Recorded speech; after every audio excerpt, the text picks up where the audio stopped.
She was 8 months pregnant, standing in the rain outside a restaurant, when her husband shoved her off the curb. Not a nudge, not a careless brush of the shoulder. A deliberate, two-handed push that sent her stumbling into the gutter while rainwater soaked through her dress, and her hands flew instinctively to her belly to protect the child inside. Behind her husband, a woman in red heels was filming it on her phone, laughing. Beside the woman, her mother-in-law stood under an umbrella, dry and smiling, watching her pregnant daughter-in-law stagger in the street with an expression that could only be described as satisfaction. Her husband did not look back. He put his arm around the woman in red and walked toward the valet stand, already reaching for his keys. The pregnant woman stood in the rain for 11 seconds. She did not scream. She did not cry.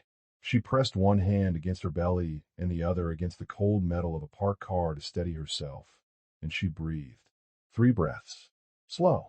Controlled. The breathing of a woman who had been trained since childhood to absorb impact without breaking. Then she reached into the collar of her soaked dress and touched a small pendant hanging from a chain around her neck. A compass. Platinum. Engraved on the back with initials so old they had nearly worn smooth. She held it for 2 seconds. Then she pulled out her phone and made a single call.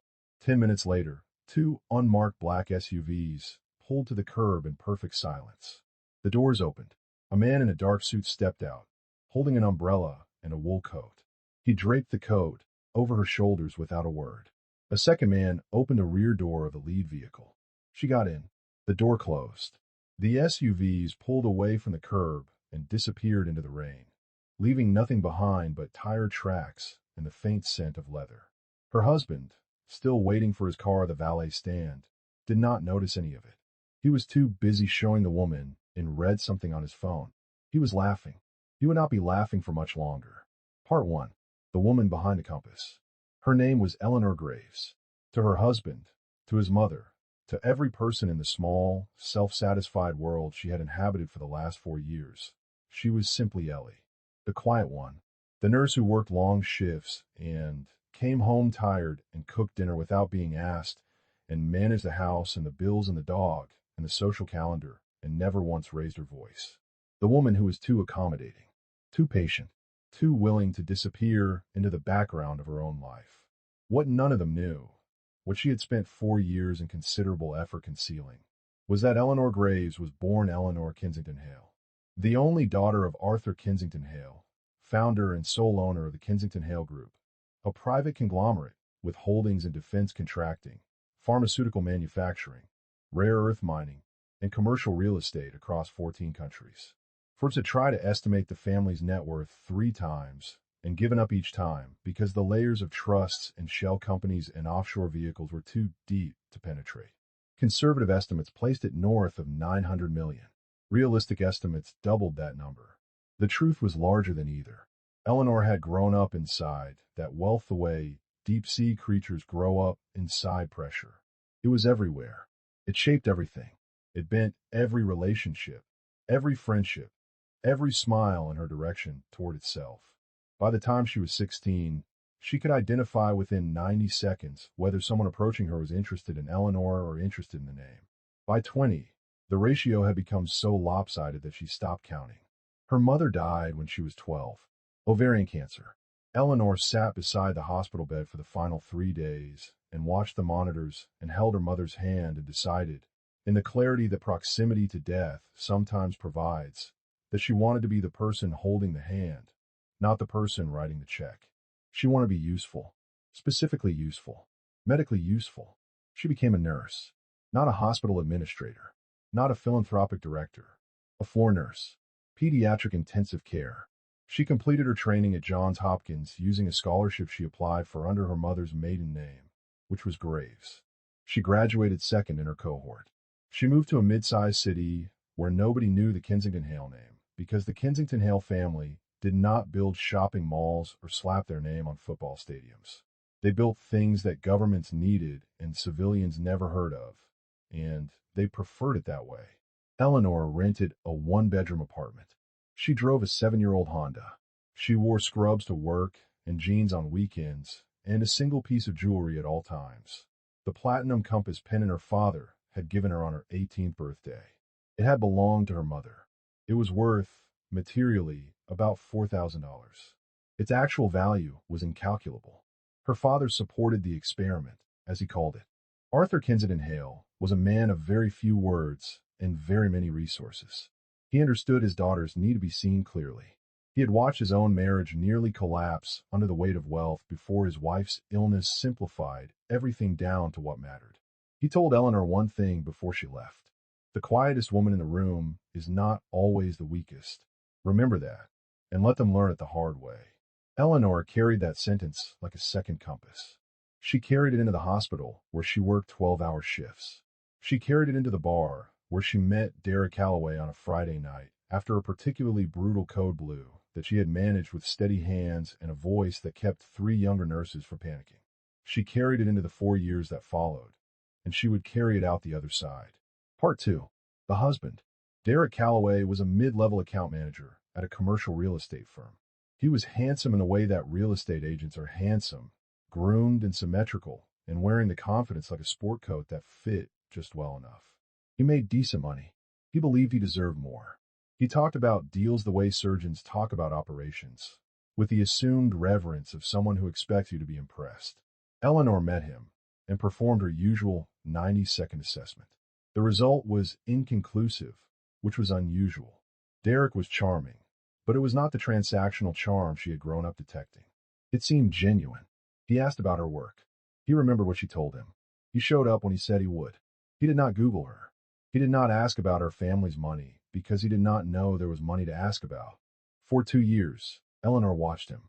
She watched how he treated waiters. She watched how he handled professional setbacks. She watched how he spoke about women who were not in the room. He was not exceptional, but he appeared decent. And after a lifetime of people who wanted her fortune, decent felt like a revelation. They married in year 3. Small ceremony. Eleanor planned everything. Derek contributed enthusiasm and a toast that went on too long. She filed this observation and moved on. The marriage settled into a pattern that Eleanor recognized, but chose to believe was temporary. She managed the household. All of it. The mortgage, which she paid from her nursing salary because the test required it. The bills. The insurance. The meal planning. The grocery shopping. The cleaning. The vet appointments for their rescue lab, Walter. The social calendar that kept Derek's professional network active. The dinner parties she cooked for. The holiday cards she wrote and signed with both their names. Derek managed nothing. He came home and ate the food and sat in the clean house and watched television and went to bed in sheets that were always fresh and never once asked how any of it happened. Within 18 months, the pattern had hardened. Eleanor ran the infrastructure. Derek consumed the output. And the distance between what she contributed and what he acknowledged grew wider every month until it became a canyon. And Derek did not notice the canyon because he was standing on a bridge that Eleanor had built. Part 3. The mother-in-law. Barbara Calloway was a retired office manager from Connecticut who carried herself with the authority of someone who had once controlled a supply closet and never recovered from the power. She was not wealthy. She was not accomplished. But she was Derek's mother, and she wielded that credential like a scepter. She visited monthly. Eleanor prepared for each visit with the thoroughness of a woman who understood that every detail would be inspected and every shortcoming cataloged. Barbara's method of cruelty was soft and precise. She never raised her voice. She never made demands. She simply observed, aloud, in a tone of concerned helpfulness, every imperfection she could find or manufacture. "You work such long hours, Ellie. I hope the house does not suffer for it. A man needs to come home to order, not chaos." Eleanor's house was immaculate. Eleanor's hours were long because she was saving children's lives. Eleanor did not say either of these things. She offered more coffee. The exclusion followed the same pattern as the insults. Quiet, deniable, relentless. A family vacation planned without Eleanor's input and presented to her as a decision already made. A birthday dinner for Barbara that Eleanor learned about the day before. A group text she was added to 3 months late and never tagged in. When Eleanor raised this with Derek, he gave her the same answer every time, delivered with the mild impatience of a man being asked to solve a problem that did not exist. "That is just how Mom is. Do not be so sensitive." Derek said this while wearing a shirt Eleanor had ironed, sitting at a table Eleanor had set, in a house Eleanor maintained. Eating food Eleanor had cooked after a 10-hour shift in the pediatric ICU, where she had spent the afternoon keeping a 4-year-old's oxygen level stable. He said it, and then he reached for the salt without looking at her. Barbara had an ally. Derek's younger sister, Megan, who had inherited her mother's gift for weaponized pleasantry. Ellie is such a trooper, Megan would announce at family gatherings, as though Eleanor's competence was a charming eccentricity rather than the only thing keeping the household functional. Honestly, I do not know how you keep it all together on a nurse's salary. You are like a little machine. A little machine. Eleanor absorbed the words and added them to the ledger she kept in a part of her mind that none of them could see. Part 4. The Affair. Eleanor found out about Amber Stanton on a Wednesday. She was not looking. She was doing laundry. Derek's shirt pocket contained a receipt from a restaurant Eleanor had never been to, dated on a Tuesday night when Derek had told her he was at a client dinner. The receipt was for two entrees. 2 glasses of the receipt in the laundry room, standing over the dryer. 8 weeks pregnant with a child she had told Derek about 3 days earlier. She held it for 30 seconds. Then she folded it and placed it in the pocket of her own jacket. She finished the laundry. She put a casserole in the oven. She fed the dog. She set the table for 2. She did not confront Derek. She began to investigate. Over the next 4 weeks, she assembled a dossier with the methodical precision of a woman whose father had built an empire on due diligence. Credit card statements showed recurring charges at 3 restaurants and 2 hotels, none of which Derek had ever mentioned. Phone records showed a number that appeared 60 to 70 times per month over a 7-month period. A single afternoon of careful observation, Eleanor parked across the street from Derek's office on a Friday and watched him leave at 4:30 with a tall brunette in a red coat who got into his car and kissed him before he started the engine.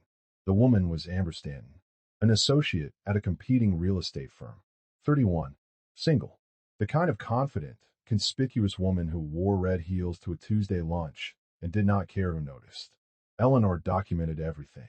Dates, locations, amounts, photographs taken from a distance with the telephoto setting on her phone. She organized the evidence into a folder on a secure cloud drive, and she updated it weekly with the same discipline she applied to patient charts. Every entry dated, every detail verified, every piece of evidence cross-referenced. She did not cry. She did not rage. She felt something shift inside her, something structural, like a load-bearing wall adjusting to redistribute weight. The test was over. The result was definitive. She had hidden her fortune to find a man who loved her for herself, and she had found a man who loved her for her usefulness and discarded her the moment someone more exciting appeared. Her father had told her to let them learn it the hard way.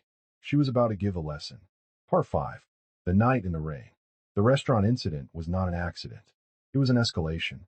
It was a Friday night. Eleanor was 8 months pregnant. She had asked Derek to take her to dinner because she had not left the house in 4 days and the isolation was pressing on her like a physical weight. Derek said he would take her to Martinelli's, a mid-range Italian place they had been to before. When they arrived, Eleanor saw Amber Stanton sitting at the bar. Alone. Waiting. Eleanor understood immediately. Derek had not planned a dinner with his wife. He had planned a dinner with his mistress and brought his pregnant wife as cover, or perhaps as a warm-up act. He intended to drop Eleanor at home afterward and return. What happened next, Eleanor had not predicted. Barbara was also at the restaurant, with Megan, at a corner table. They had been waiting. The whole thing had been choreographed. A family dinner that Eleanor was invited to as an afterthought. A set piece in which she would sit quietly while Derek's attention drifted to the bar and his mother and sister pretended not to notice. Eleanor sat through 45 minutes of it. She ate nothing. She watched Barbara watch the bar. She watched Megan smirk. She watched Derek check his phone under the table 11 times. The baby kicked twice, hard, as though it could feel the tension. Then Barbara said it, the sentence that cracked the last remaining seam. Ellie, dear, you look exhausted. Maybe you should go home and rest. We can look after Derek. Look after Derek. As though he were a child. As though Eleanor were the babysitter being dismissed after a shift. As though the woman at the bar was not the reason for any of this. Eleanor stood. She picked up her bag. She walked toward the door. She walked out into the rain. That was when Derek followed her. Not to apologize. To manage her.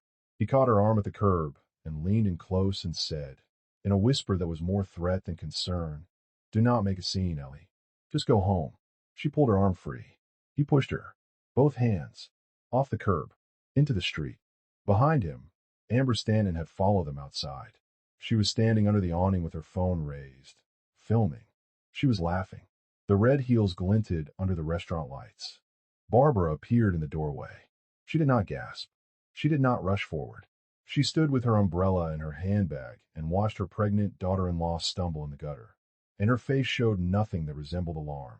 It showed completion. The expression of a woman watching a problem she had been working on finally resolve itself. Eleanor caught herself on the parked car. She pressed her hand to her belly. She breathed. She touched the compass pendant. She made the call. For minutes later, the SUVs arrived. The coat was placed on her shoulders. The door was opened. She was gone. Part 6. The activation. Eleanor did not go home. She went to a property she had purchased 3 years earlier under a trust name, a brownstone in the historic district that she had never mentioned to Derek, never shown to anyone, never used for anything except the possibility that one day she might need a place that was entirely her own. The brownstone was furnished. The refrigerator was stocked.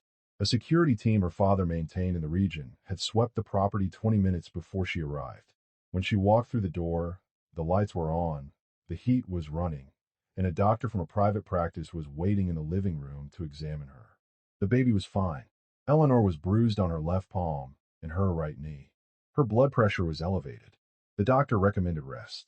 Eleanor thanked him and sat in an armchair by the window and looked out at the rain and felt the extraordinary, terrifying clarity of a woman who has just stepped off a cliff and discovered she can fly. She called her father. Arthur Kensington Hale answered on the first ring. He always answered on the first ring when his daughter called. "It is over," Eleanor said. "I need the full team. Legal, financial, and investigative. By morning." "Done. Are you safe?" "Yes." "And the baby?" "The baby is fine." A pause. She heard her father breathing. She heard the sound of a man restraining himself from deploying resources that could reshape a small country's economy. "Eleanor, what did he do?" "He pushed me into the street." His mother watched. His girlfriend filmed it. The silence that followed was the kind of silence that precedes structural events. Earthquakes, demolitions, the quiet before the concrete gives way. "I will be there by morning," Arthur said.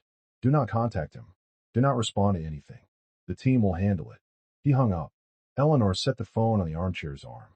She placed both hands on her belly and felt the baby turn, a slow, deliberate rotation, as though it were settling in for what came next. She closed her eyes. She did not sleep. She planned. Part 7. The unraveling. By 9 the next morning, 3 things had happened. First, a legal team of 4 attorneys had filed an emergency protective order on Eleanor's behalf, citing domestic violence, supported by medical documentation from the private physician and a detailed incident report prepared by the security team that had been monitoring the restaurant from the parking lot across the street. The team had not been inside the restaurant. They had been positioned outside as part of the standard low-profile detail Eleanor's father maintained. They had dashcam footage. They had timestamps. They had everything. Second, a forensic accountant had begun a full audit of Derek Calloway's financial life. This took approximately 6 hours, because Derek's financial life was not complicated. It was, however, deeply leveraged. His salary covered his car payment and his bar tabs.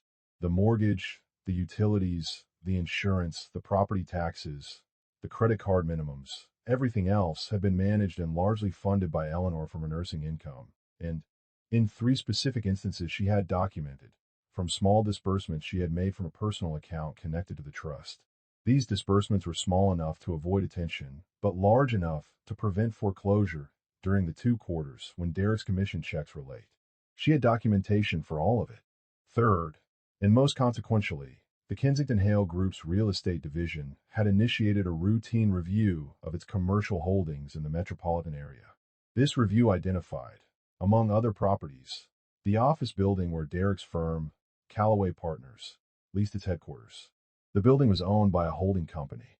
The holding company was a subsidiary of REIT. The REIT's largest institutional investor was a fund managed by the Kensington Hale Group. Eleanor did not own Derek's office building, but she was connected, through 3 layers of corporate architecture, to the entity that could make his lease very uncomfortable. She also identified, through the forensic audit, that Derek's firm had been pursuing a major development deal, a mixed-use project on the waterfront. The deal required bridge financing. The bridge financing was being arranged through a regional bank. The regional bank's largest depositor was a trust administered by Gerald Whitmore, the Kensington Hale family's chief counsel. The deal was not dead, but it was now sitting on a table that Eleanor could reach. She did not reach for it. Not yet. She sat in her brownstone and reviewed the reports and felt the baby kick and waited for Derek to notice that his wife was gone. It took him 14 hours. Part 8. The Panic. Derek came home from the restaurant at midnight, having dropped Amber at her apartment and spent 2 hours at a bar with a friend, complaining about Eleanor's sensitivity. He found the house dark. Walter the dog was sitting by the back door, unfed. Eleanor's side of the closet was untouched. Her car was in the garage, but her phone charger was gone, her prenatal vitamins were gone, and the navy duffel bag she kept on the top shelf was gone. He called her. No answer. He called again. Voicemail. He texted. Read. No reply. He called Barbara. She probably went to a friend's house to sulk. Barbara said. She'll be back by morning. She always comes back. Eleanor did not come back. By noon the next day, Derek received a call from an attorney he had never heard of, informing him that his wife had filed a protective order and that he was not to contact her directly. All communication would be routed through legal counsel. A divorce petition was being prepared. Derek's first reaction was anger. His second was confusion. His third, when his own attorney reviewed the filing and the attached financial documentation, was fear. She has records of everything. Derek. Every payment she made on this house. Every bill she covered. Every time she funded a gap in your accounts. And she has a medical report from the night she left. And she has surveillance footage. What exactly happened at that restaurant? Derek sat in his attorney's office and felt the floor shift beneath him. Not dramatically. Subtly. The way a building shifts when someone begins removing the foundation one block at a time. Part 9. The Withdrawal. Eleanor's revenge was not loud. It was architectural. She did not attack Derek's life. She withdrew from it. And the withdrawal revealed a void she had been filling for 4 years. Week 1. The mortgage payment bounced. The auto draft was linked to Eleanor's account. Without it, the payment failed. Derek did not know the mortgage company's name. He did not know the account number. He did not know the login credentials. He spent 3 hours on hold and accomplished nothing. Week 2. The utilities. Same pattern. Eleanor's name. Eleanor's auto draft. Eleanor's organizational system. The gas bill went unpaid. Then the water. Then the internet. Derek received shut-off notices and stacked them on the kitchen counter beside the takeout containers because he did not know where Eleanor kept the files and did not know which files to look for. Week 3. Walter. The dog needed a prescription refill for a thyroid condition Derek did not know Walter had. He had never taken the dog to the vet. He did not know the vet's name. He called Eleanor's attorney to ask. The attorney provided the information once, clinically, waited 40 minutes, and was told they had no patient by that name. Week 4. The firm. Derek's development deal began to stall. The bridge financing, which had been progressing smoothly, hit an unexplained delay at the bank. Calls went unreturned. Emails received vague responses about additional review periods. Derek's partners grew restless. The project timeline slipped. The investors began asking questions Derek could not answer. He did not connect any of this to Eleanor. Why would he? She was a nurse. She earned $52,000 a year. She drove a Honda. The idea that his wife had any connection to the financial machinery, grinding his deal to a halt, was as inconceivable to him as the idea that the woman who ironed his shirts controlled a fortune that could buy his entire firm 600 times over. Barbara came to help. She lasted 11 days. During those 11 days, she discovered the full scope of what Eleanor had been doing. The spreadsheets, the automated payment systems, the maintenance schedules, the insurance policies, the veterinary records, the household management app with color-coded categories for every recurring expense and task. She ran everything, Barbara said to Megan on the phone, in a voice that Megan described later as shaken. Every single thing. I did not realize. She was always a bit obsessive, Megan offered. She was the only functioning adult in that house, Barbara said, and I helped drive her out. It was the first honest sentence Barbara Calloway had spoken about her daughter-in-law in 4 years. It arrived too late to matter. Part 10. Amber's exit. Amber's stand-in lasted 6 weeks after Eleanor left. She had been attracted to Derek Calloway, the polished version, the one with the clean house and the dinner parties and the professional momentum and the wardrobe of press shirts. She had looked at his life and seen a man who had things together, a man of ambition and order. What she had actually been looking at was Eleanor's engineering. The press shirts were pressed by Eleanor. The dinner parties were organized by Eleanor. The financial stability was maintained by Eleanor. The professional connections were cultivated by Eleanor. Derek, stripped his wife's invisible infrastructure, was a man who could not find the water shut-off valve, who ate cereal for dinner 4 nights a week, who had a stack of overdue notices on his counter, and a dying lawn, and a dog he could not medicate. Amber did the math. The math did not work. She left on a Wednesday afternoon with her red coat and her rose gold luggage, and she did not say goodbye because there was nothing left worth saying goodbye to. Derek sat on the couch that night with a bourbon and the TV remote and a house that was falling apart around him and felt, for the first time in his life, the specific, bone-deep panic of a man who has just discovered that he was never the protagonist of his own story. He was a supporting character in someone else's, and the lead had left the production. Part 11. The Gala. The charity gala was Barbara's idea. 3 months after the separation, still unaware of Eleanor's true identity, Barbara had organized a fundraising dinner for the Children's Hospital where Eleanor had worked. It was a transparent maneuver. Barbara had positioned herself as a community benefactress, using the hospital's name and the emotional leverage of sick children to rehabilitate the Calloway family's image and, not incidentally, to build the kind of social capital that might help Derek stall business deals. Barbara booked a ballroom. She printed programs. She invited 200 people. She placed herself at the head table. She placed Derek beside her, freshly groomed and wearing a new suit, performing the role of concerned father and community supporter. The seat beside Derek was empty. It was meant for the evening's principal donor, whose identity Barbara's event coordinator had confirmed, but whose name had been provided only as a representative of the Kensington Hale Foundation. Barbara did not recognize the name. Why would she? The Kensington Hale family did not appear on magazine covers. They did not attend red carpets. They operated in the stratum of wealth where publicity was not an asset but a liability, and anonymity was maintained the way other families maintain lawns. At 7:45, the ballroom doors opened, and Eleanor Graves walked in. She was not the woman they remembered. The scrubs were gone. The ponytail was gone. The exhaustion and the accommodation and the smallness were gone. She wore a black floor-length dress, simple and precise, the kind of garment that announces wealth not through ornamentation, but through the absolute perfection of its cut. The compass pinned and hung at her collarbone. Her hair was down. Her posture was the posture of a woman walking into a room she owns.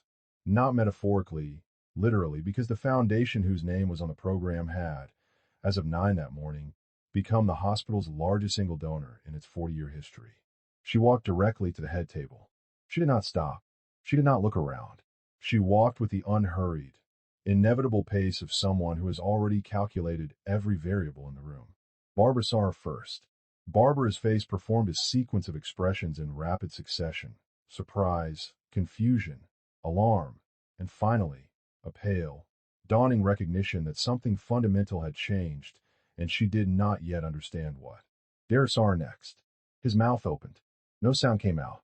He looked at Eleanor, and he looked at the event coordinator rushing to pull out the chair beside him, and he looked at the program in his hand, where the words Kensington Hale Foundation were printed in gold lettering, and something behind his eyes began to collapse, slowly, like a building losing its steel. Eleanor sat down. She did not greet Derek. She did not greet Barbara. She picked up the program. She read it. She set it down.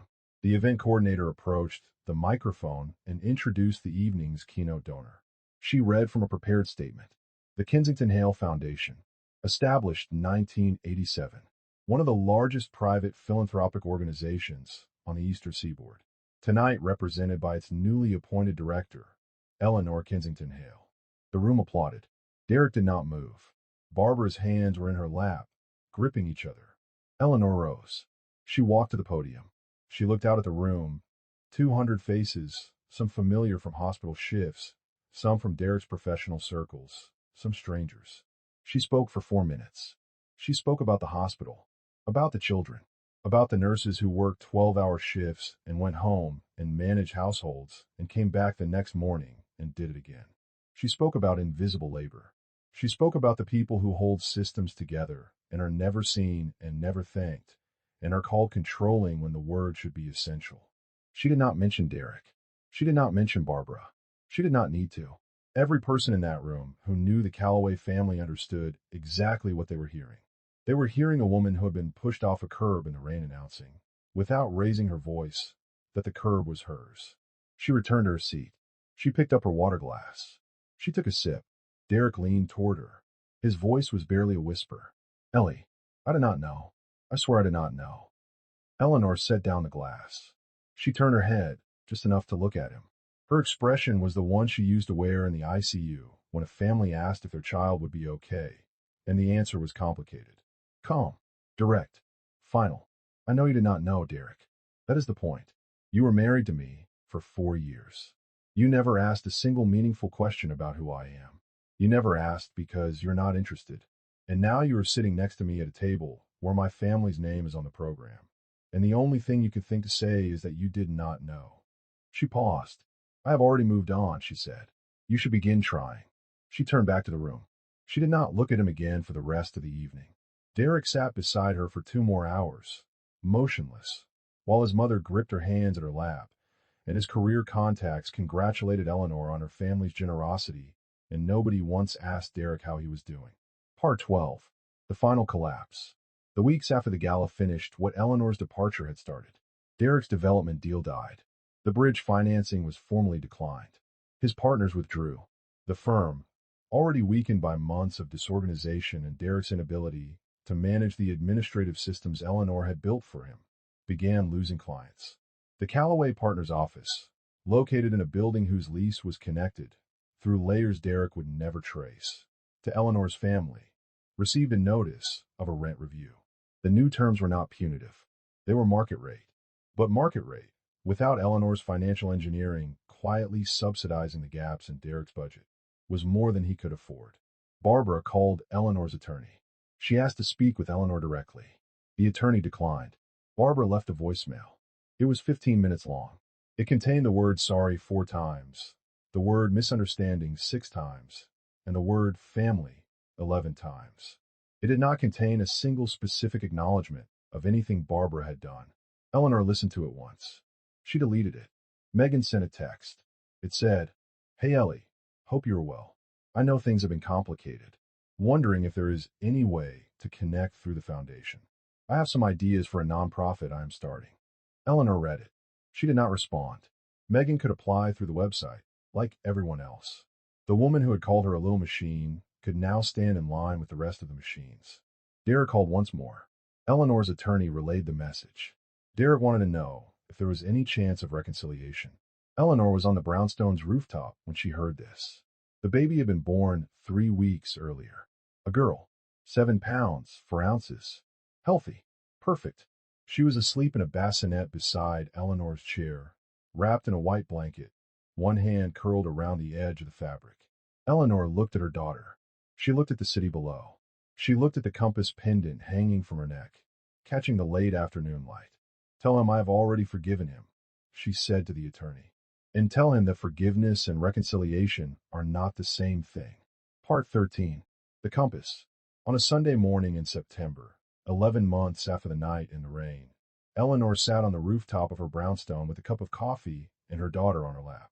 Arthur Kensington Hale sat across from her in a wicker chair, holding a plate of toast he had made himself because Arthur, unlike Derek, had always been capable of feeding himself and considered it a basic requirement of personhood. Walter was asleep at Eleanor's feet. The baby was awake, examining the world with the grave, focused attention of someone encountering light for the first time. Her small hand reached up and closed around the compass pendant. Eleanor looked down. The baby's fingers were wrapped around the platinum disc, gripping it with the fierce, instinctive strength of newborns. Eleanor felt the chain tug gently against the back of her neck. She thought about her mother. She thought about the hospital bed and the monitors and the decision she had made at 12 to be the person holding the hand. She thought about the 4 years she had spent holding up a household and a marriage and a man who never once looked down to see what was keeping him standing. She thought about the night in the rain, the push, the gutter, the phone call, the SUVs, the moment she stopped being small. Arthur watched his daughter from across the table. He did not speak. He did not need to. He had spent 11 months watching Eleanor rebuild her life from the foundation up. Not with his money, not with his power, but with the same quiet, methodical competence she had been exercising all along. The same competence that Derek had called controlling and Barbara had called obsessive and Megan had called mechanical. It was none of those things. It was sovereignty, the ability to build a life and maintain it, and, when the people living inside it proved unworthy, to take it apart with the same precision and walk away whole. The baby released the pendant. Her hand opened and reached for the light instead. Eleanor lifted her daughter higher into the morning sun and felt the weight of everything she had carried settle into the new shape it was always meant to take. She was not angry. Anger had served its purpose and been retired. She was not sad.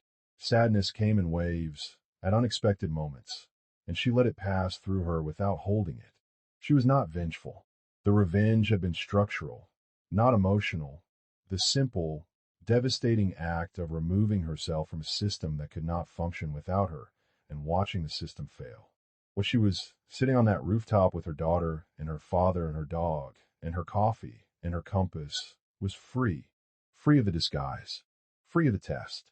Free of the need to be seen by people who had never been willing to look. She had hidden her fortune to find love. She had found emptiness instead. And in the emptiness, she had rediscovered something far more valuable than a husband or a family who accepted her. She had rediscovered herself. The quietest woman in the room is not always the weakest. Sometimes she is the one who built the room. And when she decides to leave it, the walls come down and the ceiling falls, and the people inside discover, too late, that they were never standing on solid ground. They were standing on her. If this story stayed with you, if it echoed something you carry or something you're ready to set down, her stories for the ones who build in silence. The next one is already waiting.